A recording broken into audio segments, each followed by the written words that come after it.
Coming up on Newsroom WolvHaven, WolvHaveners take to the polls once again in WolvHaven's first by-election. Window covers to be installed in unfurnished buildings in Fifth Haven, Metro Plus fines set to be reduced, and a proposal to delete the hashtag politics channel withdrawn.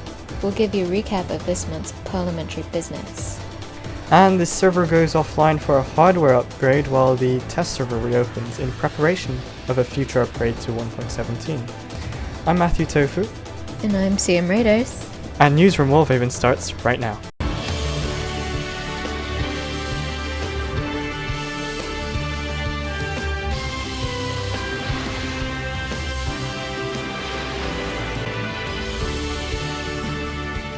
Thanks for joining us. WolvHaveners took to the polls once again to select a new Minister for Infrastructure and National Development. This came after the incumbent Minister Yoshiboy Advance resigned unexpectedly on the 11th of August, just a month following his election.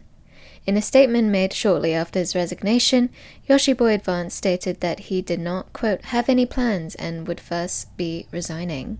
Shortly after, Election Commission member Sambers announced that a by-election to fill the vacant ministry would be held between the 27th and 29th of August. Two candidates, former MP Heyope and newcomer Little Dragon 2187, registered for the election. During campaigning, Little Dragon came under fire for having claimed that they were, quote, way better than their opponent despite not explaining why he believed so.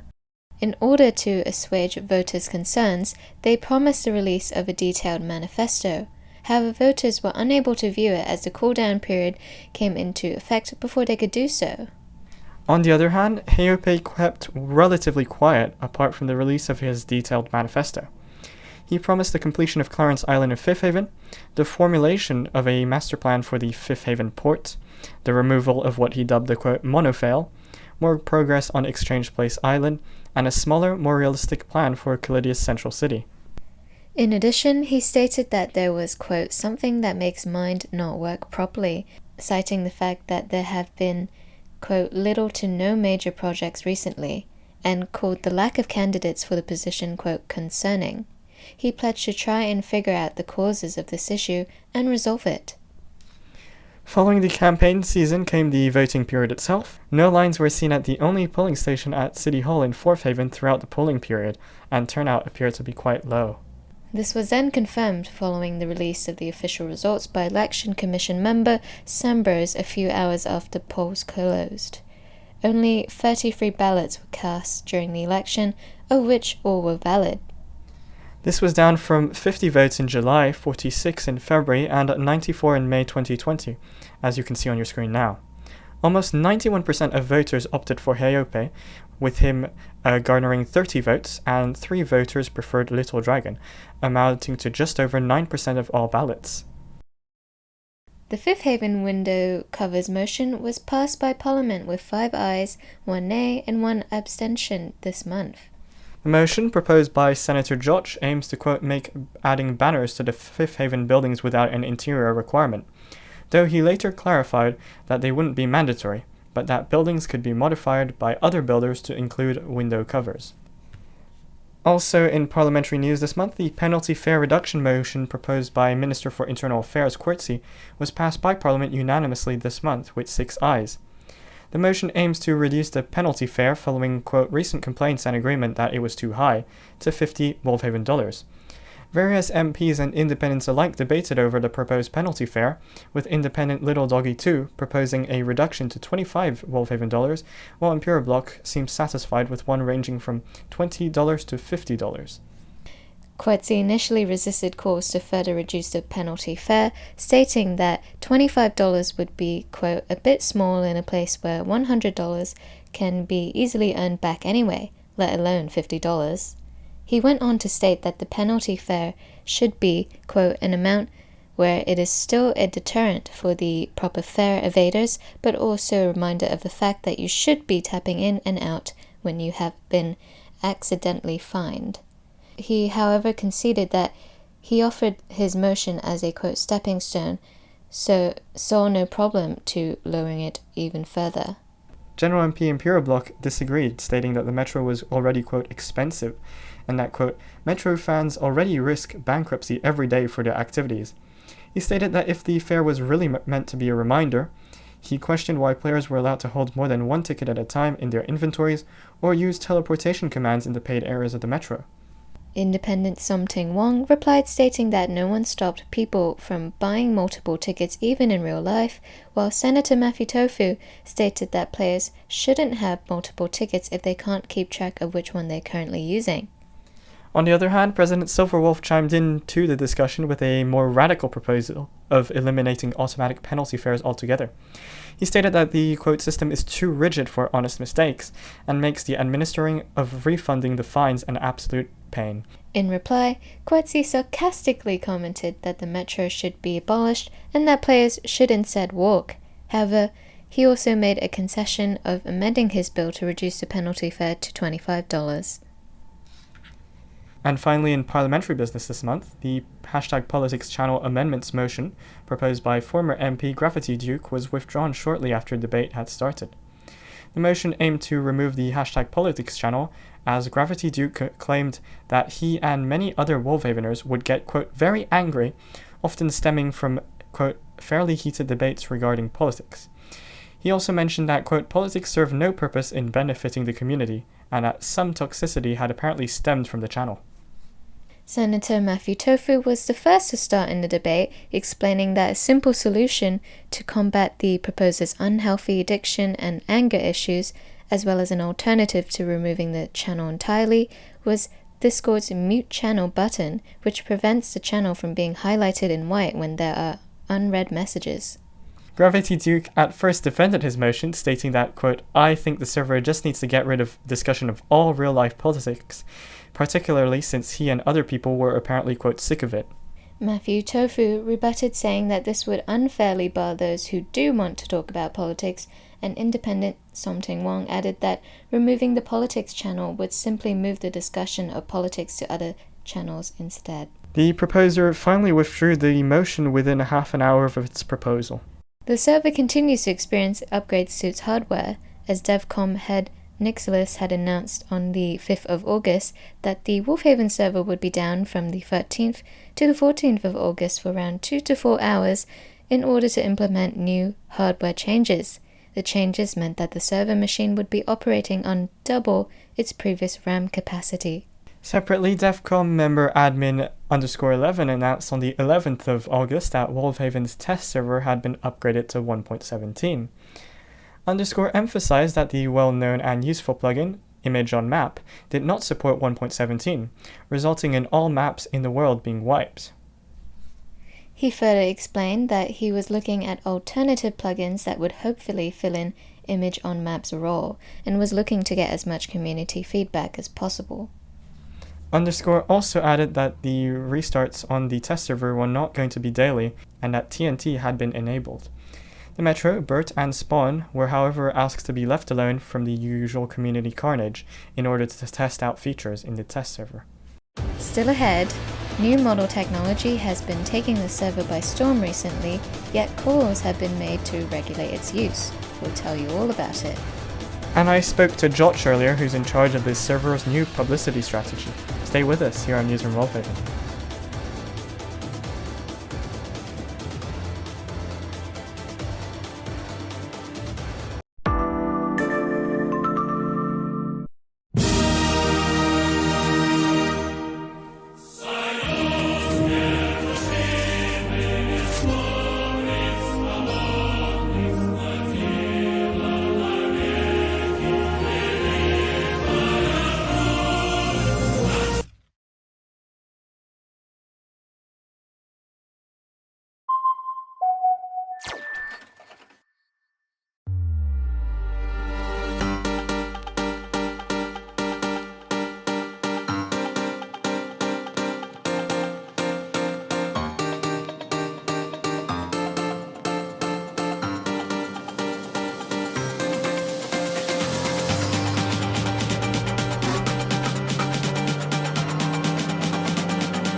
I was born to be free.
Welcome back. New model technology has recently taken the server by storm. Chloe looked into the technology's history and recent calls to regulate it. From WolvHaven City's iconic metro, which has drawn countless players and visitors to the server over the years, to Cordelia's far-reaching mainline network, an essential mode of transportation linking the player-owned claims on the world, to the trains in Stalingrad running up and down the server's main commercial hub, it would be difficult to imagine WolvHaven without minecarts, or even without the train carts plugin. From custom resource packs adding train operators' logos on the cart metro network of Haven to discussions about more train-like alternatives to the train carts plugin, countless ideas have been proposed throughout the years to make the minecarts look more like trains. Even before the introduction of new model technology, in early 2019, following the introduction of attachments in a train carts plugin update, proposals had been made to retexture minecart textures and train models, though these suggestions were shelved after having been deemed inflexible. Helper Gucky Gux, known not only for building the beautiful city of Odaki, but also first came out with his own design for the new model technology, dubbing it Model Zero. He was able to prove that the new model technology could certainly work on WolvHaven, though a more widespread implementation of new technology was at the time hindered by certain challenges. This, however, did not stop Gucky, as he did go on to create even more models, adapting a train model for use in Odaki. We spoke to Gucky earlier this month. Hello, and thank you for joining us, Gucky.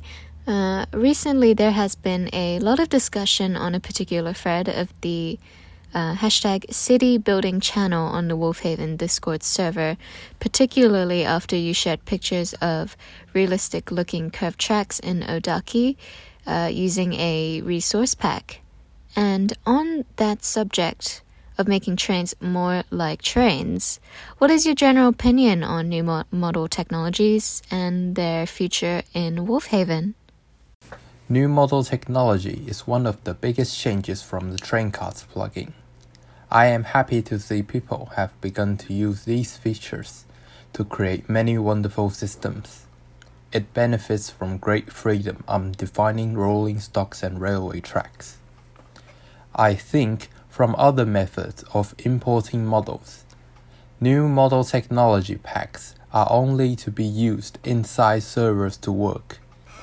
For this and other reasons, best for players' convenience, I think the resource packs should be designed into one server pack. Indeed. More and more players are starting to get their thinking hats on with their own designs, and perhaps it would be a lot more convenient when there are more designs to compile them into one pack, solely for WolvHaveners. I have a question about your first design, the Model Zero, which we briefly touched upon. So why didn't WolvHaven decide to adopt the Model Zero, or rather new model technology in general for WolvHaven City or Fifth Haven yet? Perhaps you could better explain to me what sort of challenges were faced? I think the new model technology can be traced back to Fourth Haven Metro. There was an idea to create a resource pack for the server, but it would be unfitting for the rest of the minecart system, since all of the carts would change to Fourth Haven's Metro's livery. Worth mentioning is that Sortex Vamber was suggested for playing on the server, but the majority at that time preferred the freedom of the game appearances over having a specific one for making it official. The other reason is that Fourth Haven Standard is only designed for minecarts to run on. It would take much effort for the overhaul to make it compatible. As for Fifth Haven, apparently, experimental bus models and trains are already underway, and Capital Monorail rolling stock has begun its operation. I think if we can overcome these challenges, we can see a wide variety of systems running in WolvHaven. I'm sure there will be many more designs coming out as players solve these problems and make NMTs further possible for everyone. To help players who want to get into designing their own models for their own train systems, I'm curious to how you make these models, and perhaps you could tell me the process behind each of your models, say in terms of designing, and if you have any tips you could give to the players. New model technology packs are only acceptable in JSON files, which can be made with software such as Blockbench. Since Minecraft Java only accepts JSON files no more than 3x3x3 blocks range, and how render engines in-game work, splitting a train car and making modular parts will make your train work better. Apart from that, it is quite simple to import models to a resource pack. I suggest that using textures over colors gives better visuals for your models. And there you've heard it from Gucky. Thank you for joining us. Notable other NMTs include Engineer Lookit's Benji's trains, which were commissioned by owner Silverwolf around 2019 and introduced in 2020. Other players such as architect Little Doggy 2 had their go at designing their own models, which are currently in use in the colliding claim of Barcaster and fellow claim owner Mr. Minecraft 142 Freeze Croxley. Thus far, the most widely used can be said to be Gucky's Fifth Haven Capital Monorail pack, which was implemented in April of this year and came to prominence due to the monorail's importance as a focal point in this year's WolvHaven 10th anniversary celebrations. With the increasing number of NMT models and creators, concern grew over the lack of guidelines regarding the technology's use, prompting President Silverwolf to invite fellow WolvHaveners to discuss whether it was time to introduce, quote, guidelines or regulation. For more on this, we talked to President Silverwolf earlier. Thank you for joining us, President Silverwolf. To start off with, why did you primarily decide that the new model technologies needed some form of regulation? Right, so I didn't primarily decide that the NMTs needed some form of regulation. In fact, talks about NMT regulation have been brought up multiple times in the past. So the original basis for the regulation for NMTs was to provide for better organization and collaboration within the community, as certain resource packs might overlap with each other.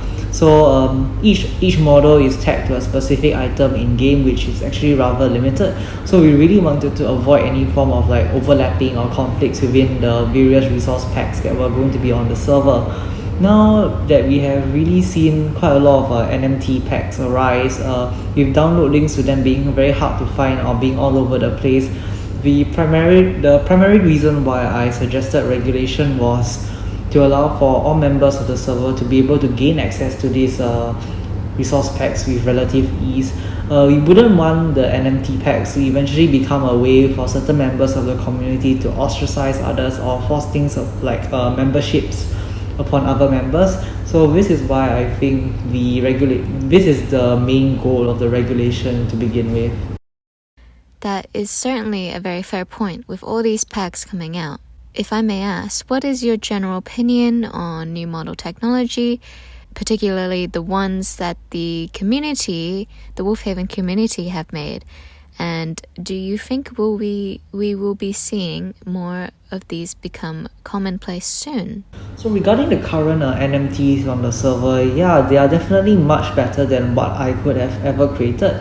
I have not really been able to explore the creation of these models for NMTs myself due to several time constraints, but overall I'm really amazed and pretty inspired by the amount of effort and dedication that members are putting into the development of these packs, especially looking at the level of the thought and quality that has been put into many of these packs to begin with. So whether we will start seeing these NMTs more commonly around the server is really up to the community. Things such as the infrastructure which these NMT vehicles are supposed to run on still need to be built in the first place. So it really is down to how far WolvHaveners are willing to develop their Gardalia and Calidia claims and the amount of effort they wish to dedicate towards building it. And seeing this amount of dedication is extremely heartening, and it only motivates me to keep running this server and this community further. You mentioned that it's really up to WolvHaveners that have the will to adapt their Gardelian or Calidian claims in order to support the models in terms of, say, WolvHaven City, Fifth Haven, and other creative survival worlds. Are there any plans being put into place for more sort of official resource packs? And if that's the case, when may we be able to see these? So the Fifth Haven world was planned even before the introduction of NMTs to feature infrastructure that is wider in general. So this was primarily done to support a possible conversion of the world to be used with popular mods such as the Real Train mod, where the vehicles in the mod are about 3 meters wide. And the world will be available, the modded world will be available as a download link to the public to allow them to enjoy it for themselves. But with the introduction of NMTs into the server since 2019 and seeing the development and possibilities that the NMTs can do, we are definitely planning for this to be potentially officially implemented as an official resource pack. However, we will need to be careful and strike a balance to consider players who do not have computers which are as powerful.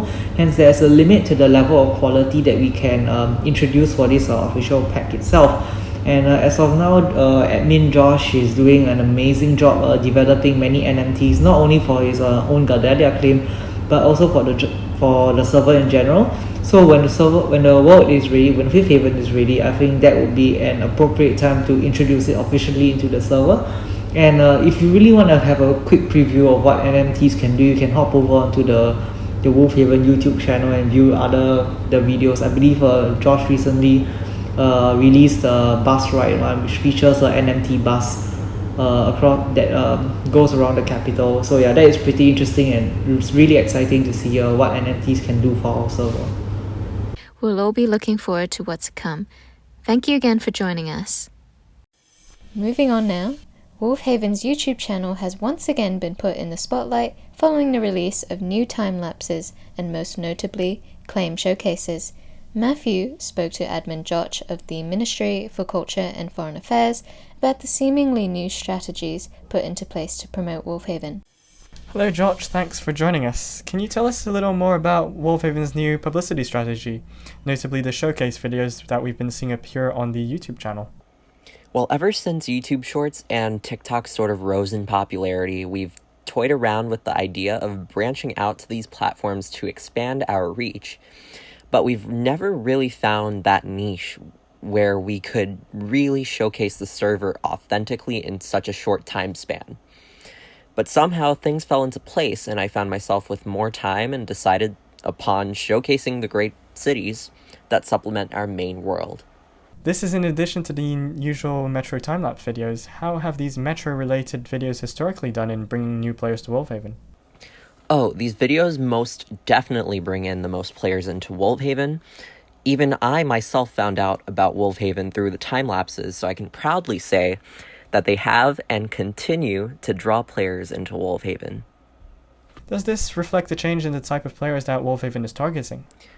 I wouldn't say so, no. We continue to be a server filled with transport and architecture enthusiasts, so our audience still stays the same. Though I would say that with our upcoming community events, we hope to attract more players who would like to be active in the community. The MCFA is also using other platforms to promote WolvHaven. Can you tell us about WolvHaven's Instagram account, for instance, and its purpose? For example, the type of content and whether we're targeting new players on it.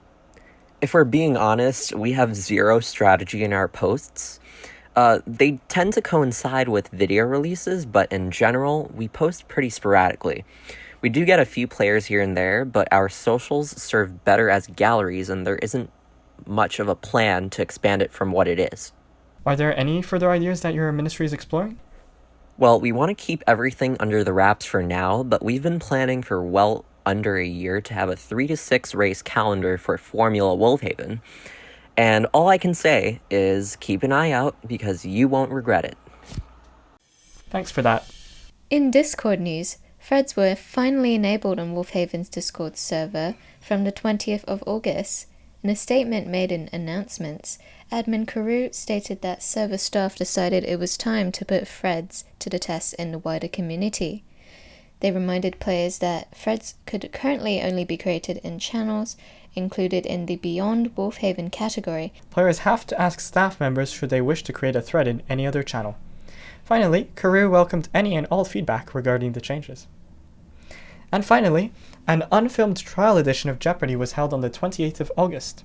This comes following the since postponed Jeopardy games that were set to be held and filmed in July. And that's it for this edition of Newsroom WolvHaven. Chloe will see you next month. Goodbye for now.